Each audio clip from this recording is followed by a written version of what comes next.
Amada Iglesia del Señor, tengan ustedes muy buenos días.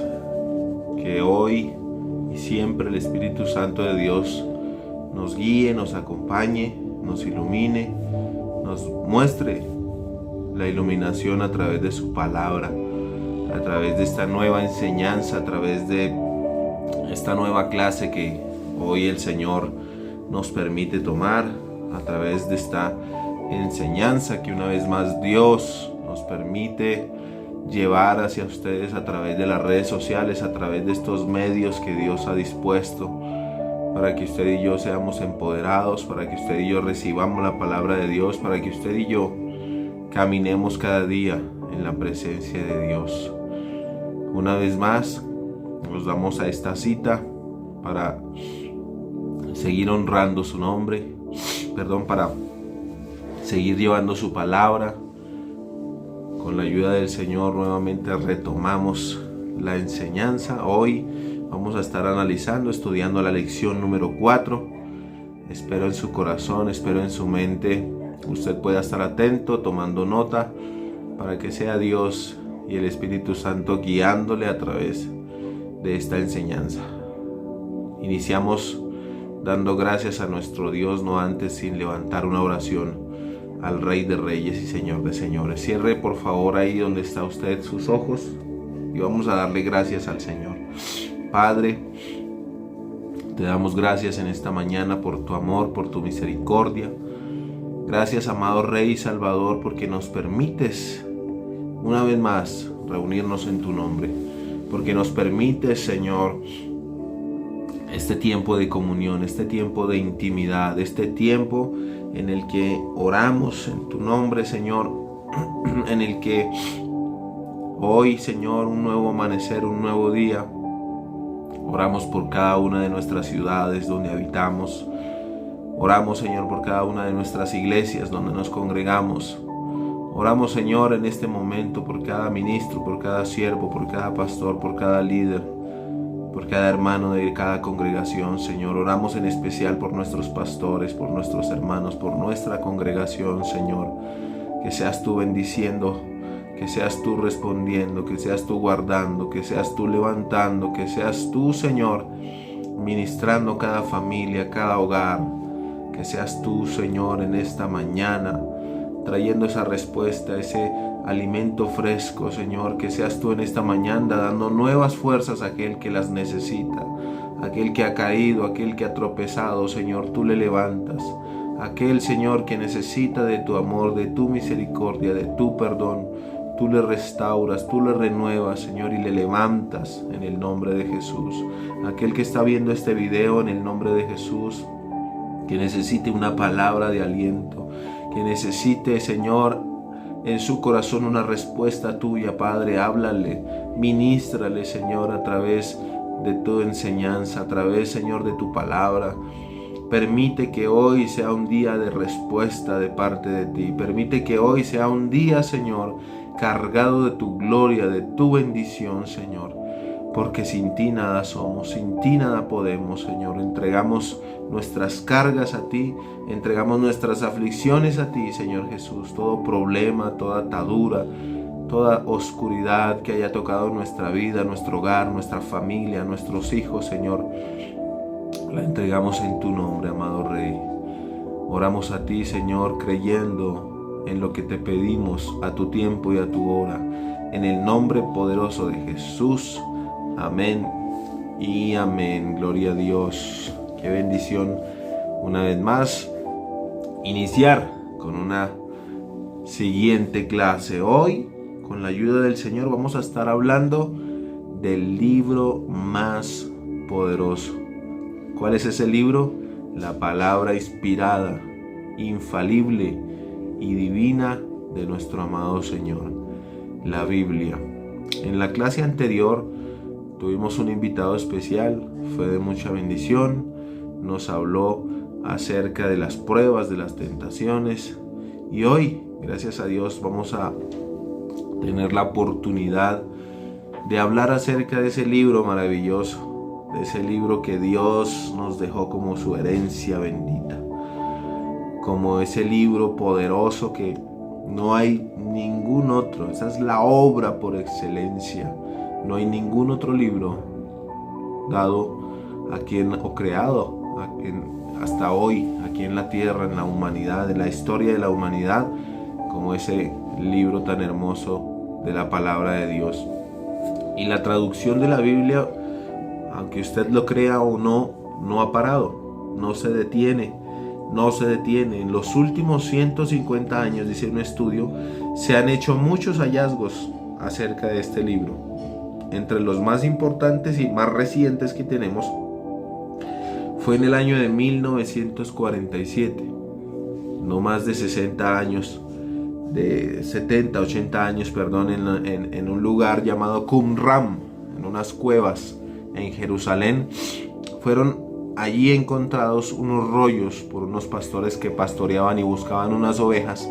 Entraron a unas cuevas llamadas Qumran en Jerusalén, y allí hallaron unos rollos dentro de unas vasijas que son aproximadamente, según los estudiosos, según los importantes en esta materia, que datan del año 150 antes de Cristo, ¿no? Entonces son los últimos documentos, por así decirlo, escritos, hallados recientemente.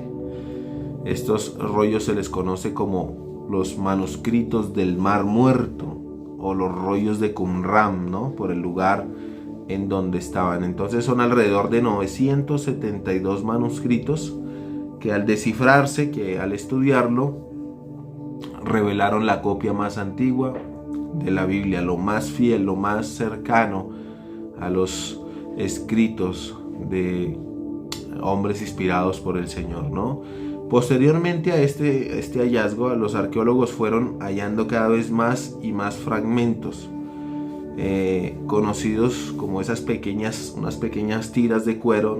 La Biblia no es como hoy la encontramos, que usted abre el libro y está capítulo por capítulo, versículo por versículo. No, la Biblia era escrita en rollos de papel.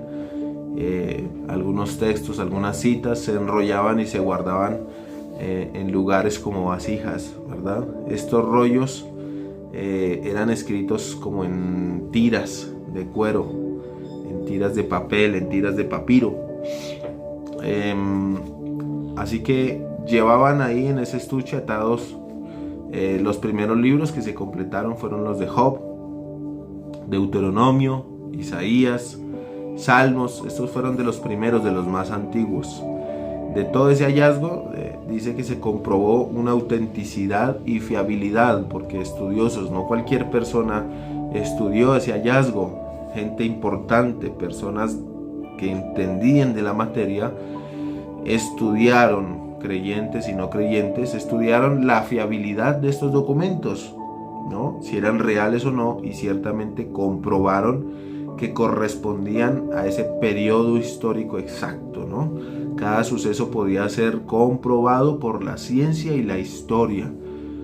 ¿Por qué? Porque Dios no se equivoca, Dios no es oscuridad, Dios no miente. Todo en su palabra es real, es verdad. Definitivamente la Biblia es el libro de Dios. Estos manuscritos, aunque la gente no crea muchas veces en la escritura, mire que va de la mano con la ciencia y la historia. Tenga muy presente ese último hallazgo, tenga muy presente ese último hecho histórico y científico, ¿no? 1947, en las cuevas de Qumran en Jerusalén, fue hallado el último de los manuscritos de la escritura, de la palabra.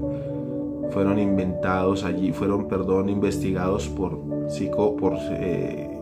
históricos, por gente que sabe, arqueólogos, que pudieron descubrir y afirmar que verdaderamente son libros fiables y originales, confiadamente. Esto nos afirma una vez más que la Biblia, la palabra de Dios, es ese libro de Él, ¿no? Su voluntad está ahí revelada a los hombres. Su voluntad, todo lo que Él quiere para nosotros está ahí en la palabra de Dios. Así que usted hoy va a aprender acerca de cómo conocer este libro y de por qué es el libro más poderoso que existe en el mundo. ¿Por qué Dios nos dejó su divina y santa palabra?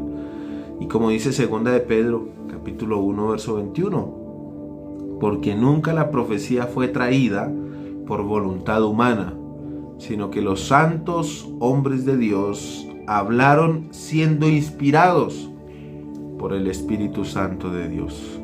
Fueron inspirados por el Espíritu Santo, fueron llenos del Espíritu Santo para poder llegar a escribir la palabra de Dios. Entonces, no es simplemente una idea humana, no es simplemente que un hombre se levantó diciendo voy a escribir algún texto referente a Dios, no.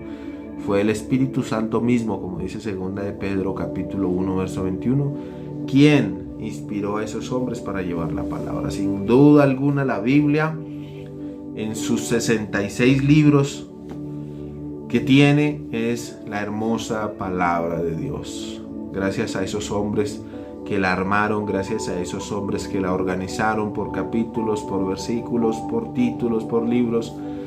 Es más, eso significa la palabra Biblia, libros. Biblia viene de biblioteca, libros unidos, ¿no? La Biblia original o las escrituras originales no venían de esta manera. Ya, así que vemos que Dios no solamente usó a hombres para que la escribieran, sino que usó a hombres y a mujeres también para que la recopilaran, la organizaran, la tradujeran, incluso la imprimieran de esa manera. Y hasta el día de hoy continuamos viendo nuevas traducciones.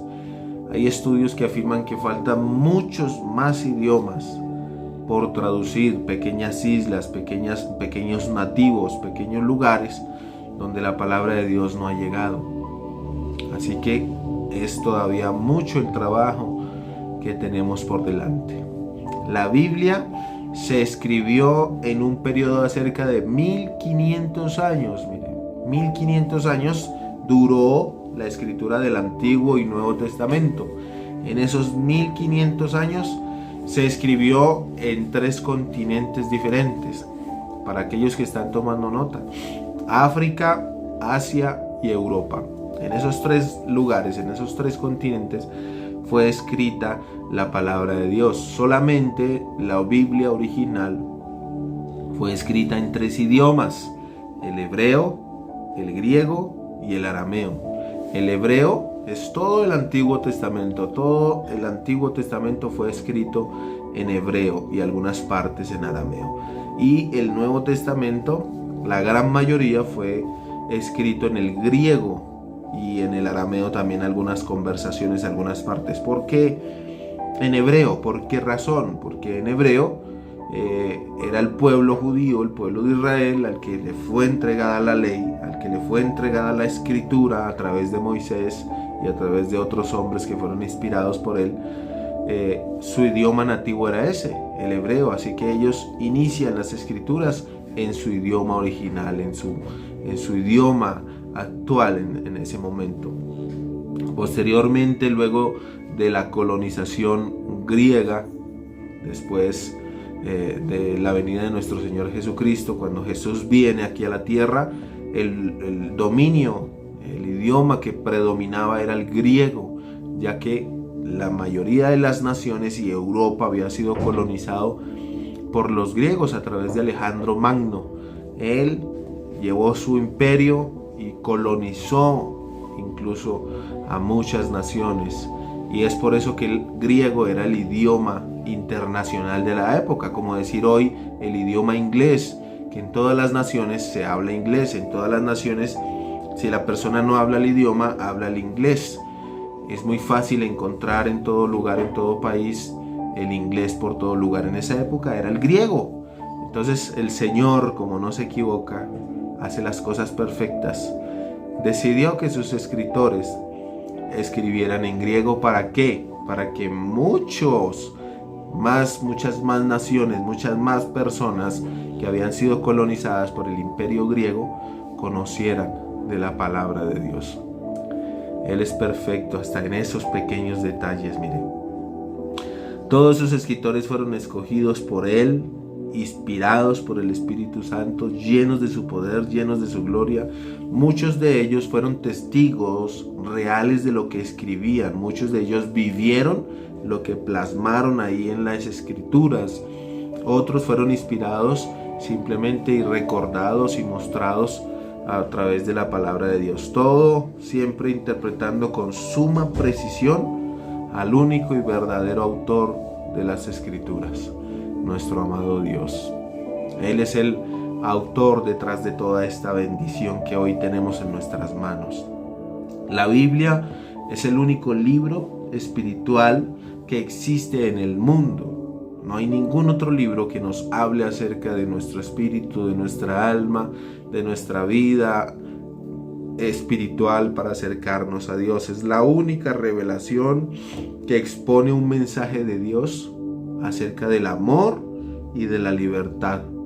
Es el único libro que transforma vidas. Usted tal vez ha podido leer libros acerca del crecimiento espiritual, acerca del éxito, acerca del amor, cómo alcanzar el amor, cómo alcanzar el éxito, cómo alcanzar la bendición. Incluso autores cristianos tienen obras muy buenas, excelentes, pero ningún otro libro trata el área espiritual del ser humano como lo hace la palabra de Dios.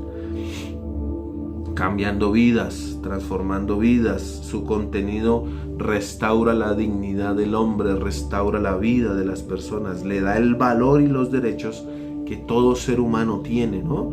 Es el libro que no pertenece a alguien, ¿no? No hay una persona que diga yo lo escribí, yo gracias a mí, no. Es para todo el mundo, es abierto, no es solamente para judíos, latinos, griegos, no. Está abierto y está para toda la humanidad, al alcance de cada persona que se quiera acercar a él. No hace distinción o raza, no hace distinción de nada. Es abierto para todo el mundo. Es el libro eterno y las respuestas que necesitamos del por qué y para qué están ahí en la palabra. Su contenido resume la más hermosa historia de amor de Dios hacia la humanidad. En ella encontramos su plan divino, ese plan hermoso, detallado, paso a paso, de cómo Dios quiere que los hombres vivamos aquí en la tierra y de que nos preparemos y entrenemos para vivir con Él en la eternidad. Qué hermoso libro, qué hermosa enseñanza que Dios nos dejó, y hoy vamos a profundizar un poco más acerca de cómo está organizada la Biblia, de qué es este libro, de cada título, de cada libro, cómo está organizado el Antiguo Testamento, cómo está organizado el Nuevo Testamento. A veces los cristianos conocemos mucho de Biblia, sabemos algunos libros, sabemos algunos textos de memoria, o aquel que no conoce dice, sí, la Biblia es la palabra de Dios o es un libro cualquiera. No, quiero que usted hoy profundice más acerca de qué es este hermoso libro, que hoy profundice más de cómo está organizado y de qué significa cada texto que allí encontramos. Empecemos por el Antiguo Testamento. Ese Antiguo Testamento encontramos 5 primeros libros que se le conoce como el Pentateuco. Penta de 5, teuco de escritura. Entonces son 5 libros relacionados. No, recordemos que la Biblia no está organizada cronológicamente, por tiempo, ¿no? Primero se escribió el Génesis, luego no. Está escrita temáticamente, o sea, por temas, no por tiempo, porque si es por tiempo, según los estudiosos, el libro de Job fue el primer libro que se escribió de toda la escritura, y vemos que Job aparece mucho después en el orden bibliográfico de la palabra de Dios. Así que es temáticamente como se está organizada la escritura.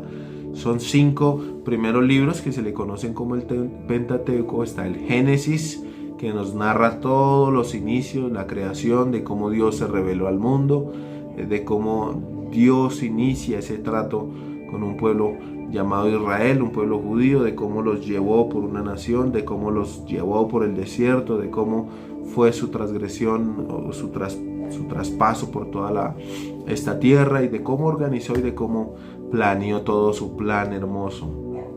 Luego continuamos el Éxodo, que también nos narra el tiempo que ese pueblo rebelde pasó por el desierto. Levítico, cuando les fue entregada la ley. Y Números, cuando se afirma la ley, cuando se empieza a crear el culto al Señor en los tabernáculos, en el lugar de reunión.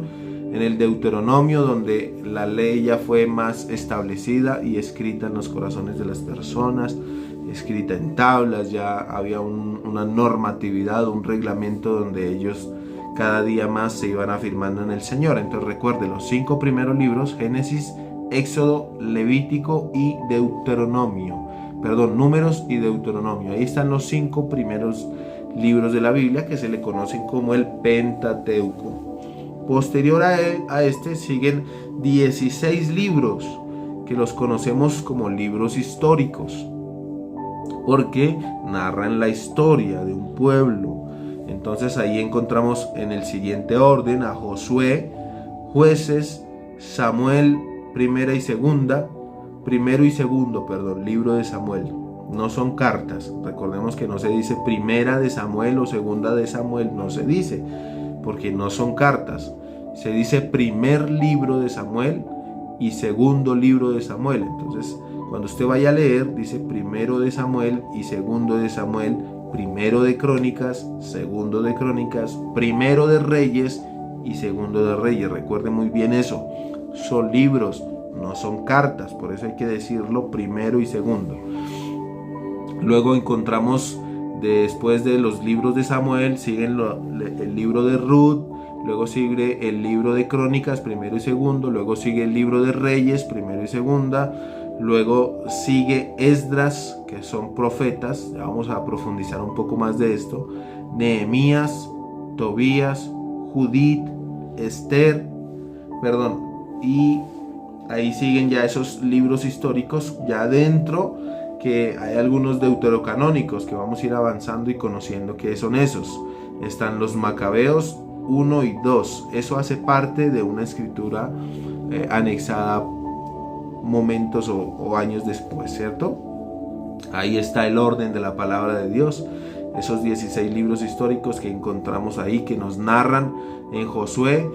Josué, ¿quién fue? Josué fue el sucesor de Moisés.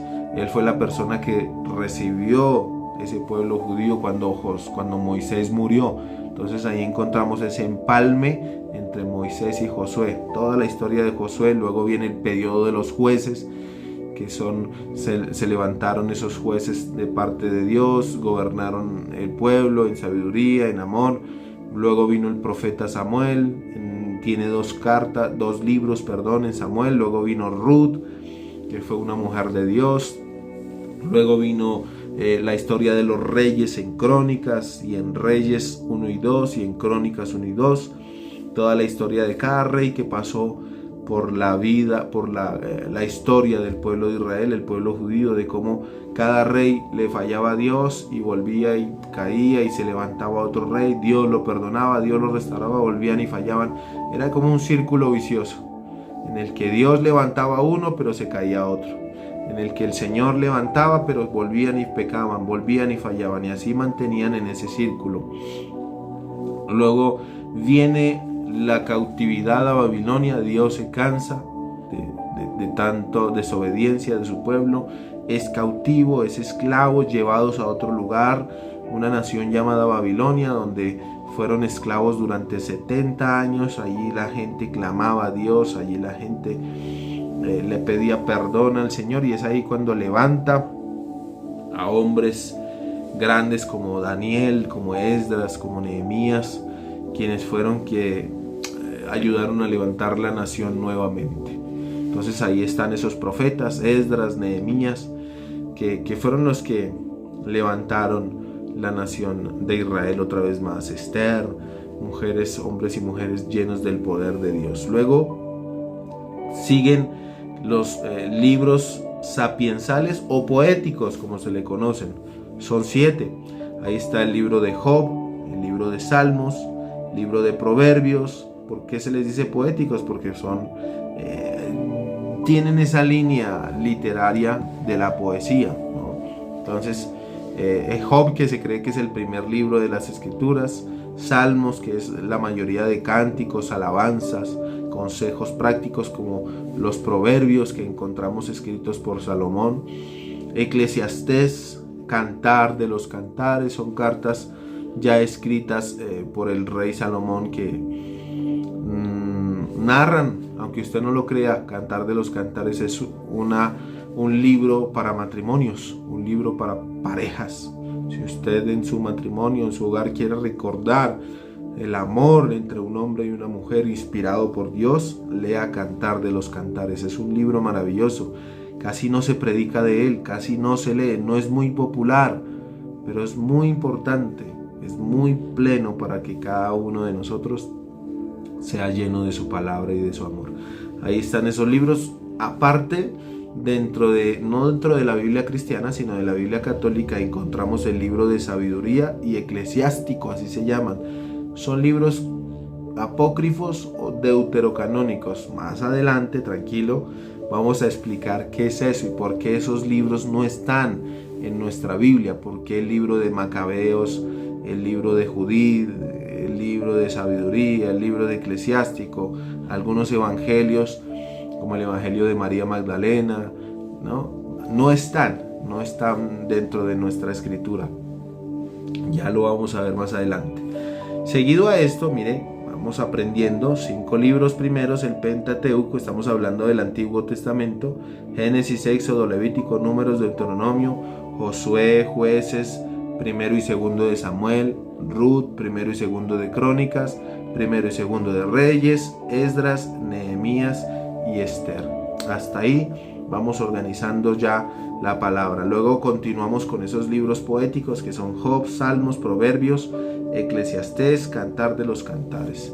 Seguido a esto siguen los libros proféticos. ¿Por qué proféticos? Porque fueron escritos por profetas.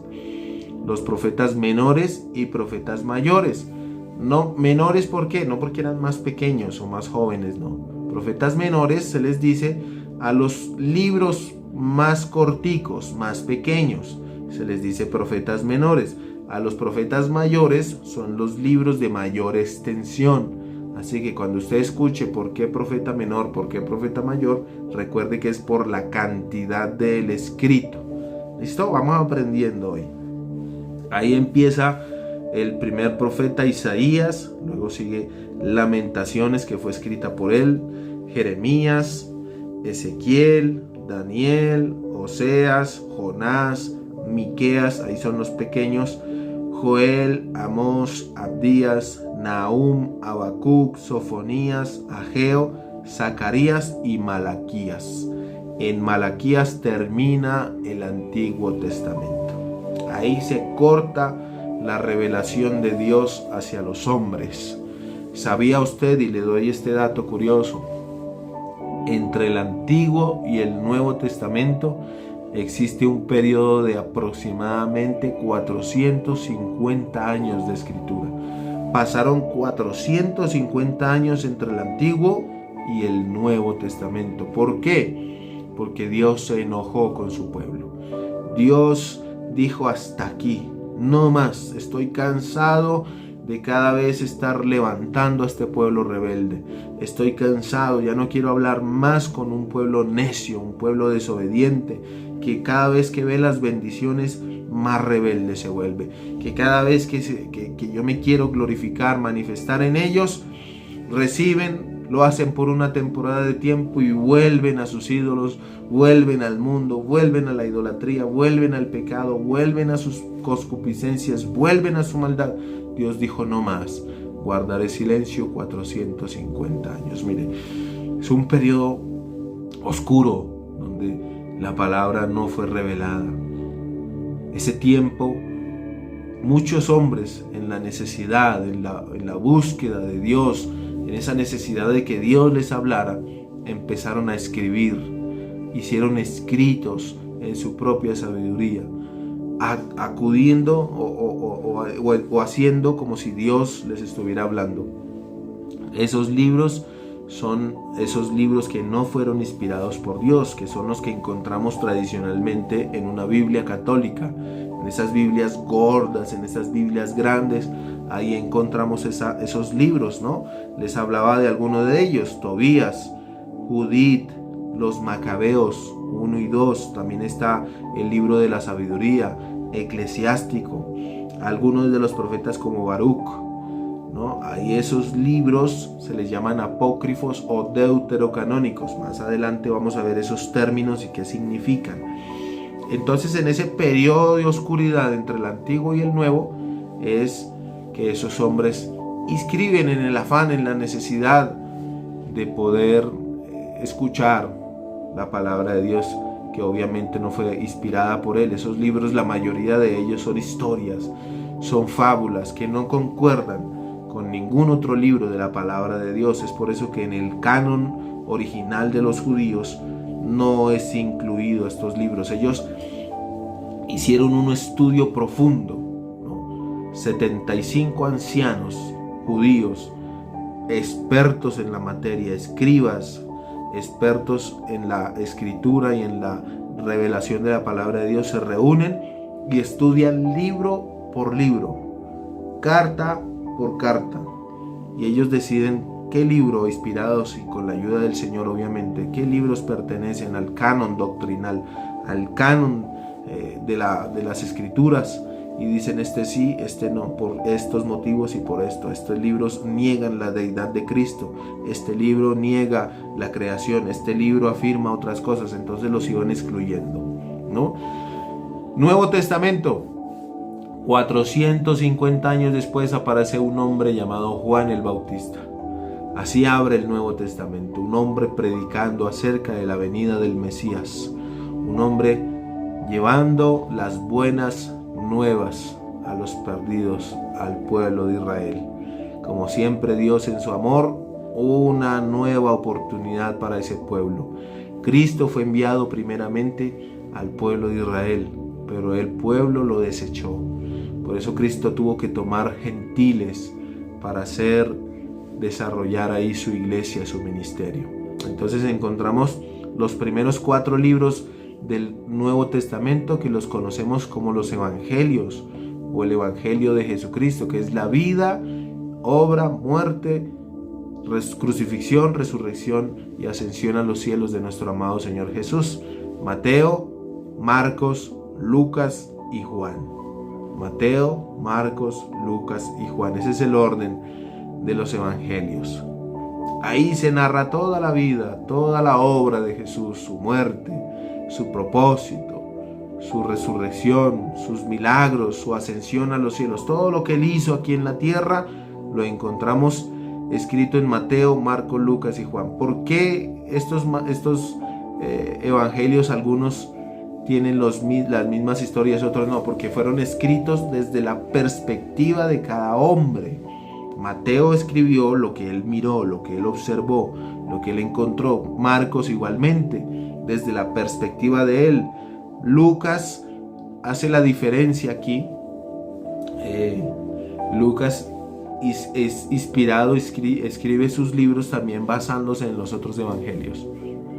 Él, según las historias de los otros evangelios, ahonda un poco más y es un poco más detallista. Juan es el evangelio del amor. Si usted lo lee, desde el principio está hablando del amor. Ahí encontramos al texto original de Juan 3:16, que de tal manera amó Dios al mundo, que dio a su único Hijo para que todo aquel que en él crea no se pierda, mas tenga vida eterna. Juan nos habla del amor de Dios. Luego de los evangelios encontramos el libro de los Hechos de los Apóstoles, el origen de la iglesia. Usted quiere aprender, usted quiere conocer cómo nació la iglesia, de dónde viene, cómo fueron los primeros cristianos, cómo nació la iglesia cristiana. Lea el libro de los Hechos. Ahí va a encontrar toda la historia de la iglesia primitiva. ¿Por qué se le dice primitiva? Porque fue la primera, primitiva primera, ¿cierto? Ahí encuentra cómo hombres llenos del amor de Dios, hombres y mujeres llenos de su presencia, llenos de su palabra, fueron usados por el Señor para difundir las buenas nuevas a todo lugar. De cómo encontramos en Hechos cómo se expandió la iglesia por todo el mundo. Luego sigue la carta. Ahora sí vamos a ver las cartas. Son 7 cartas escritas por Pablo, ¿no? Esas cartas inspiradas por este gran apóstol Pablo, ¿no? Encontramos ahí a 3 discípulos y a 3 pastores que fueron también inspirados por el Señor. Se les conoce como cartas pastorales, las cartas paulinas, ¿no? Para que usted las tenga presente. Entonces sigue la carta a los romanos, la primera, a esa sí les dice primera y segunda porque son cartas, primera y segunda de Corintios, Gálatas, Filipenses, primera y segunda de Tesalonicenses, Tito, Filemón, Colosenses, Efesios, primera y segunda de Timoteo y la carta de Tito, perdón. ¿Por qué estos nombres? ¿Por qué Romanos? ¿Por qué Corintios?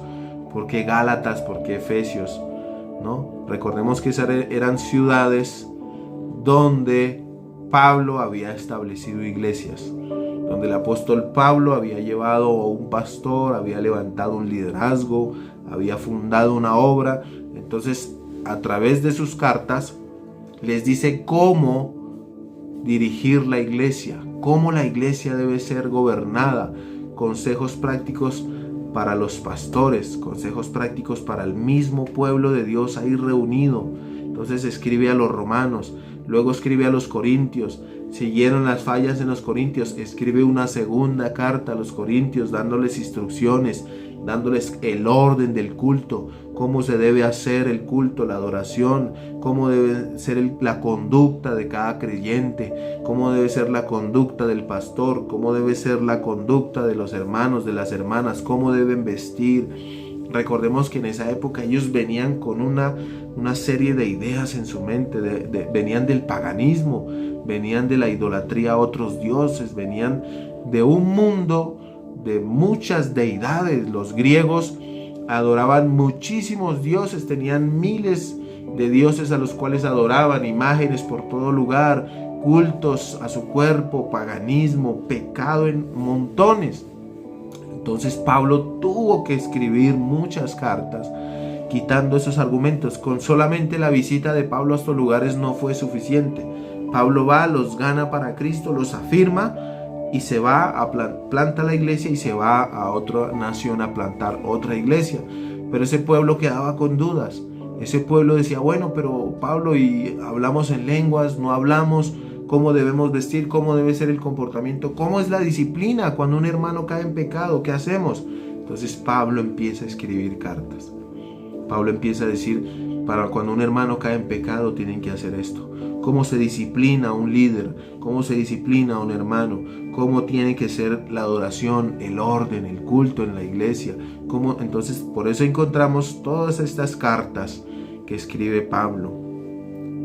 Romanos, Corintios, Gálatas, Filipenses, Tesalonicenses, ¿no? Y a estos hombres como Tito y Filemón y Timoteo fueron 3 pastores. Tito, Filemón y Timoteo, 3 pastores que Pablo les escribe esas 3 cartas. Esas 3 cartas se le conocen como cartas pastorales porque son escritas para pastores, escritas para esos hombres que están al frente de estas congregaciones, cómo conducirse, cómo un pastor debe ser, cuál es el llamado. Recordemos en Timoteo que Pablo da una carta especial diciendo, este es el perfil de alguien que quiere liderar una iglesia.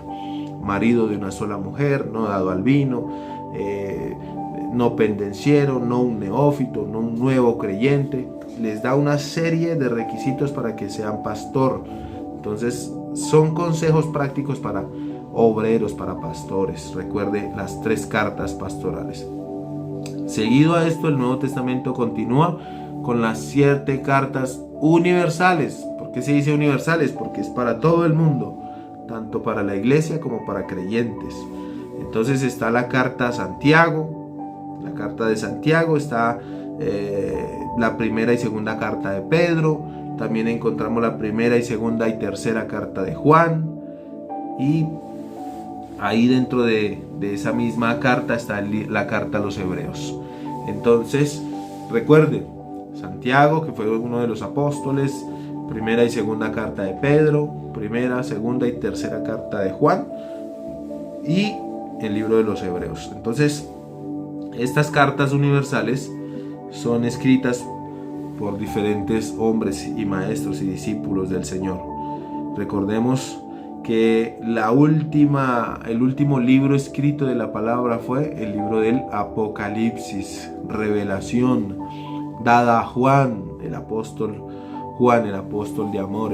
Yo pienso que Juan era el consentido de Jesús, por eso permitió y le dio esta revelación tan poderosa que es acerca de los tiempos finales. Espero que así, a grosso modo, le haya usted organizado su biblioteca, haya aprendido algo, haya organizado sus ideas de cómo está organizada la palabra y de cómo la Biblia está escrita ahí en esos 66 libros organizados, ¿no?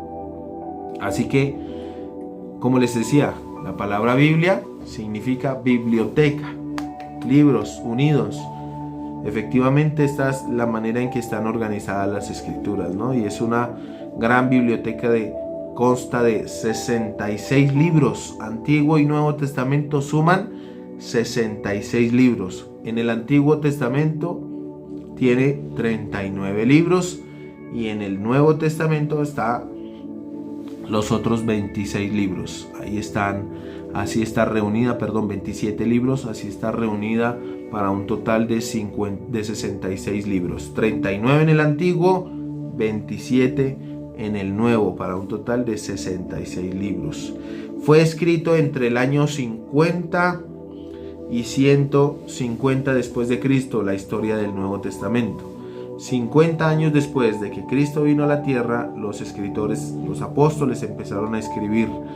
Son 27 libros, aquí narran la vida, el mensaje, la obra de Jesús, el surgimiento de la iglesia y de todo eso. Bueno, pero ¿qué queremos aprender? No solamente es teoría, y no solamente, porque eso es bonito, aprender la teoría, es bonito aprender de cómo está organizada la escritura, de por qué existe y de por qué está organizado por capítulos, por versículos, lo cual facilita que nosotros busquemos. Imagínense si todavía tuviéramos los rollos, un caos para buscar un libro o un texto.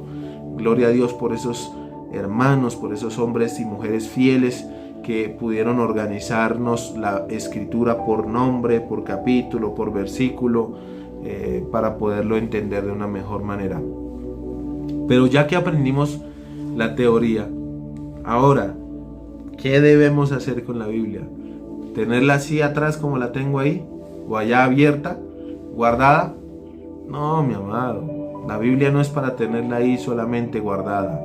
La Biblia no es solamente para tenerla abierta en un atril. La Biblia es para leerla y creerla. Para eso es la escritura. Dice Salmo 119, la suma de tu palabra es la verdad. No solamente hay que leerla y creerla, sino que hay que memorizarla en nuestro corazón, en nuestra mente. Memorice usted la escritura todos los días, cada vez que la lea. Estudie, medite en ella. Haga reflexión, haga oración sobre su palabra. Su Biblia, la Biblia que usted lee, tiene que estar llena de lágrimas. Tiene que ser arrugadita, tiene que estar rayada, tiene que ser ya viejita, desgastada del tiempo que usted la usa, ¿no? Cuando usted ve a un cristiano con una Biblia nueva, o la acabó de comprar o no la lee. Alguna de las dos. Usted como cristiano tiene que tener esa Biblia usada. Para eso nos la dio Dios. Hay que escuchar la palabra, hay que meditar en ella, obedecerla, no solamente ser un oidor, sino un hacedor de la palabra, obedecerla. Y aparte, obviamente, hay que enseñarla. Todo lo que usted aprende, todo lo que usted memoriza, todo lo que usted aquí está aprendiendo es para que usted lo comparta a otros. Por eso comparta este video, envíelo a grupos de WhatsApp, envíelo en Facebook, compártalo en Instagram, compártalo en todo lugar, para que muchas más personas conozcan de este hermoso libro, conozcan de la palabra de Dios. Así que veamos un poco acerca de ese punto que quedó como en vacío de la Biblia cristiana y la Biblia católica, del por qué nos diferenciamos de la iglesia, de la Biblia católica. No es que sea diferente, ¿no? Toda la Biblia es solo una y es la única inspirada por Dios. Recuerde que las traducciones cambian, las traducciones varían. No es lo mismo una Biblia escrita en inglés, traducida al inglés, perdón, que una Biblia traducida al español. El enfoque es el mismo, el mensaje central es el mismo, pero hay algunas palabras que varían, hay algunos textos que cambian debido al entorno en el que es escrita. No es lo mismo una Biblia traducida en Asia, al idioma mandarín, al ruso, al romano, al español o al inglés, ¿verdad? Cambia de manera algunos textos, algunas palabras, su sentido, su significado, pero su mensaje no puede ser adulterado. Su mensaje central, el plan de salvación de Dios a la humanidad, es el mensaje central de la Escritura. El mensaje principal de la Biblia es la salvación del hombre a través de la obra de nuestro Señor Jesucristo. Ese es el mensaje central. Por eso cada predicación debe ser enfocada en eso, en la obra de Jesús. Diferencias entre la Biblia cristiana y la Biblia católica. Si bien el contenido textual es el mismo, ¿no? Recuerden que es lo mismo, el texto tiene que estar el mismo. Hay unas claras diferencias que debemos conocer, ¿no? Como la redacción, que difiere en algunos versículos, en algunos textos del original, algunos textos controversiales que tienen que ver con esos libros que les mencionaba, apócrifos o deuterocanónicos. ¿Qué son esos términos, no? El libro apócrifo significa escondido, como oculto, y deuterocanónico significa que es como un segundo canon. No está añadido al primer canon, ¿no? Acordémonos algunos de esos libros. Primer y segundo libro de los Macabeos. Esos libros no están en las escrituras cristianas. No están, por ejemplo, en la traducción de la Reina Valera. No están en la Biblia del Oso, que fue una de las primeras. No están en esos textos originales que están incluidos por los judíos. Primer y segundo libro de los Macabeos. Primer y segundo libro de Esdras. Usted podría decir, pero Esdras sí está en la Biblia. Sí, pero Esdras solamente tiene un libro. Aquí, en esta Biblia católica, aparece primer y segundo libro de Esdras. Aparece el libro de Tobías, de Judith y la oración de Manasés. También está el libro de sabiduría de Salomón, Baruch y el libro de sabiduría. También está el libro de Eclesiástico, carta de Jeremías y adiciones a los libros de Esther y Daniel. Adiciones, también está el Evangelio de María Magdalena, entre otros libros. Estos libros, ¿por qué no los aceptan los cristianos? ¿Por qué los judíos no lo tienen en la Biblia original, en la Biblia hebrea? Porque hay dudas y errores en cuanto al tiempo de su escritura, en cuanto a la descripción histórica de esos sucesos. No concuerdan con la mayoría de los libros escritos en la Biblia, no concuerdan, tienen discrepancias. Algunos libros de esos se contradicen, esos libros apócrifos se contradicen con la obra de Cristo, con la obra de Dios en la palabra, ¿no? Entonces son libros que van en contra de la escritura, que se contradicen acerca de la palabra de Dios. Entonces recordemos que la Biblia es ese libro original, ¿no? No fueron mencionados por Jesús, por sus apóstoles, ¿no? Esas creencias que ellos tienen, y obviamente respaldan enseñanzas tales como el bautismo de los niños, tales como el purgatorio, tales como la idolatría, ¿no? Entonces, por eso es que no son convenientes a la escritura. Obviamente los católicos la utilizan mucho porque respaldan sus enseñanzas, ¿no? Respaldan sus enseñanzas acerca del por qué creen ellos en la idolatría, de las oraciones a los muertos, el misticismo por los ángeles, el purgatorio, porque esos libros sí hablan de eso. Entonces, claro, ellos utilizan esos libros para decir, mire, la Biblia dice que hay que venerar las imágenes. La Biblia habla del purgatorio, mire, está escrito en la Biblia, sí, pero en la Biblia de ellos, no en la Biblia original, no en la Biblia dada a los judíos. Recuerde que la escritura fue entregada a los judíos, a ellos. Ellos son los expertos en eso. Por eso ellos decidieron qué libros eran inspirados y qué libros no eran inspirados por Dios. Es importante eso. Además, un hombre llamado Lutero, quien fue el reformador de la palabra de Dios, de la iglesia, también no aceptó estos libros porque no los incluía dentro de la palabra, ¿no? Entonces empezamos ahí acerca de un hombre que se levanta en contra de la Iglesia Católica diciendo: no, es que lo que ustedes están diciendo no está en la Biblia. La salvación no es por obras, es por gracia. La salvación no es por las misas que yo pague. La salvación no es por el purgatorio, no es por las obras que yo haga en esta tierra. No, la salvación es por gracia, por amor. Entonces este hombre, Martín Lutero, escribe una serie de tesis y las pega en la puerta de la iglesia de Lutero en Inglaterra, en Alemania, perdón.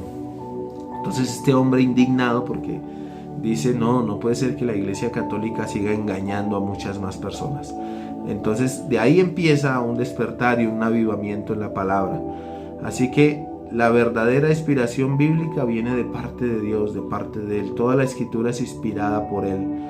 La inspiración es la influencia que el Espíritu Santo ejerció sobre la mente de esos escritores bíblicos para revelarles, para darles esa revelación divina que Dios tiene para cada uno de nosotros. Como dice 2 de Timoteo 3:16, toda escritura es inspirada por Dios, útil para enseñar, útil para redarguir, útil para corregir, para instruir en justicia. ¿Con qué fin?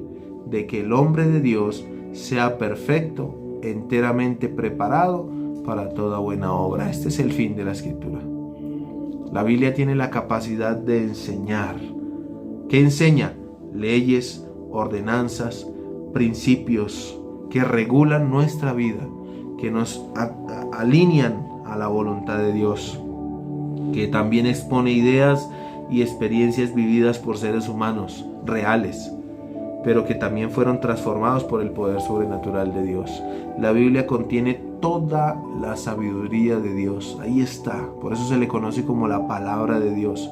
Contiene todos sus pensamientos, sus sentimientos más profundos, sus consejos, sus instrucciones para poder alcanzar la felicidad y el camino a la vida eterna. Esa es la Biblia. También está para redarguir. ¿Qué significa redarguir? Significa convencer, amonestar, reprender sobre un error. Nos redarguye, nos hace caer en cuenta del error, como que nos estremece y nos hace ver que estamos cometiendo un error en nuestras vidas, ¿no? La Biblia nos sensibiliza nuestra conciencia, nos advierte sobre lo bueno y sobre lo malo para que elijamos lo correcto. Eso se llama redarguir. También corrige. Corregir, ¿qué es? Guiar para hacer cambios en mi vida que me ayuden a mejorar en esas imperfecciones que yo tengo. Me ayuda a crecer y avanzar. Eso se llama corregir. Aparte, la Biblia dice instruir. Nos instruye en las enseñanzas de la Biblia, nos limpia nuestra mente, nuestro corazón, fortalece nuestro espíritu y nos empoderan con habilidades especiales. Esto hace la palabra. En conclusión, la Biblia nos enseña, nos redarguye, nos corrige, nos instruye. ¿Con qué fin? Para que nosotros seamos empoderados con habilidades especiales, seamos sensibles a la voz de Dios, entendamos por qué Dios vino a la tierra, entendamos cuál es el propósito de Dios en mi vida, en mi familia, en mi hogar. ¿Por qué estoy aquí? ¿Para dónde voy? ¿Qué planes Dios tiene para mí? Recuerde estas frases y quiero que las tenga en su mente y en su corazón. La Biblia contiene realidades para que puedan ser creídas. Contiene promesas para ser cumplidas y reclamadas.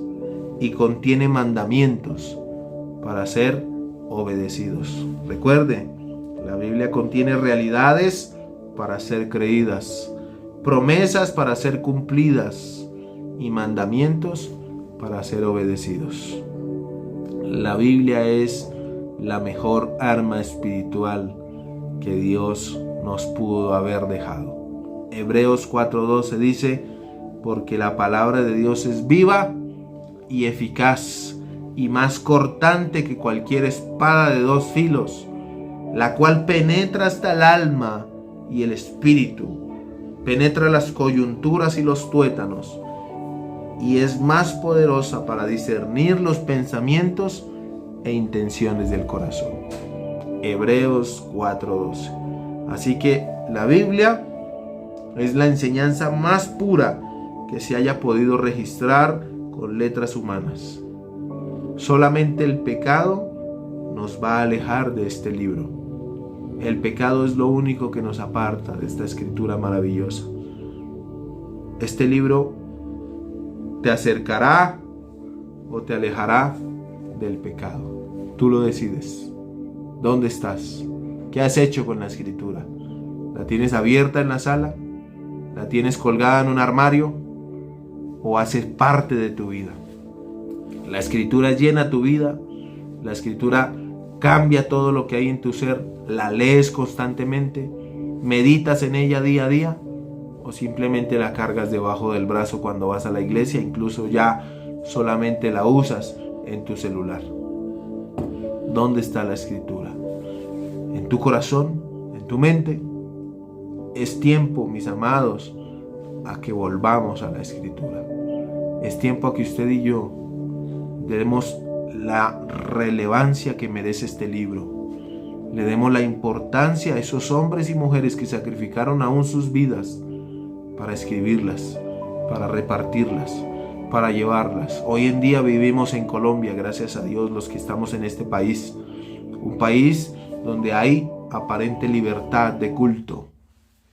Este país, por la ayuda de Dios y gracias a su misericordia, podemos llevar sus enseñanzas. Podemos todavía aún predicar el Evangelio. Todavía aún podemos leer la Biblia abiertamente al público. Todavía hoy podemos leer la Escritura gracias a su palabra, gracias a que somos ministrados por Él, ¿verdad? Gracias al Señor por darnos su palabra, por dejarnos ese hermoso libro. De verdad le ruego de todo corazón, lea su palabra, lea su Biblia, medite en ella. Ahí no se deja enredar por cualquiera. Todas las enseñanzas de un líder, de un pastor, de alguien, fíltrelas a través de la Escritura. No coma cuento, coma Biblia. Y va a ver cómo Dios empieza a transformar su vida. Oremos en esta mañana y démosle gracias a Dios por ese hermoso y bendito libro que nos dejó, esa herencia maravillosa. Padre eterno de la gloria, esta mañana reunidos en tu nombre, entregamos en tus manos tu palabra. Gracias por dejarnos esa hermosa herencia bendita. ¿Qué sería de nosotros, Señor, si no tuviéramos esa palabra maravillosa? Si no tuviéramos ese texto maravilloso que nos dejaste, esas escrituras, esa letra a letra, esa enseñanza, capítulo por capítulo, título por título, mensaje por mensaje, Señor. Gracias por escribir, gracias por inspirar a esos hombres para que nos trajeran y nos dejaran plasmada la Escritura. Pero también gracias por aquellos mártires que han dado sus vidas, que han entregado todo para que la Biblia pueda ser reproducida y repartida y llegar hasta la que hoy la tenemos en nuestras manos, Señor. Gracias. Permite que muchos más hombres valientes se levanten a defender la Escritura. Permite que muchos más hombres esforzados, mujeres valientes, se levanten para llevar el mensaje de tu palabra, Señor.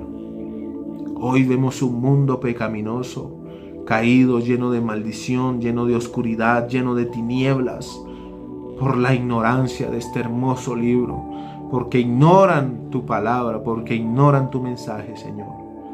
Cuánto amo yo tu ley, decía el salmista, y en ella medito de día y de noche. Mi deleite está en tu palabra, Señor. Que este sea nuestro pensamiento como creyentes. Que este sea nuestro sentir, Señor. Que le demos la importancia a la Escritura, a la palabra que nos has dejado, Señor. Gracias por cada uno de los hermanos que hoy me ve. Gracias, Señor, porque sé que este mensaje ha quedado plasmado en sus mentes y en sus corazones, Señor. Y ya no van a tomar la Biblia como un libro más, sino que la van a valorar, la van a leer, la van a meditar y van a profundizar más en ella, Señor, para que así puedan tener ese entendimiento y llegar a la estatura del conocimiento pleno del varón perfecto que eres tú, mi amado Cristo Jesús.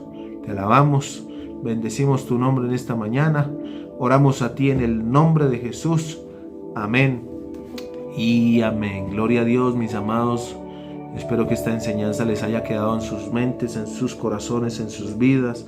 Déjenos sus comentarios ahí en las redes, sus preguntas, alguna inquietud, alguna duda. Vamos por la mitad de este tema, es un tema bastante largo, así que en la siguiente clase vamos a continuar profundizando acerca de las Escrituras, de la palabra de Dios.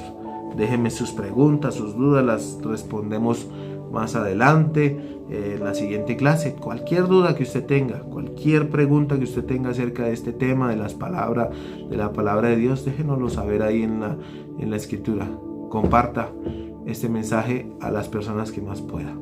Dios me los bendiga mucho, Dios me los guarde en este resto de semana que queda y que la guía, la compañía del Espíritu Santo los guíe siempre. Recuerde algo, si Dios lo dijo en su palabra, entonces es verdad. Que Dios te bendiga y te guarde.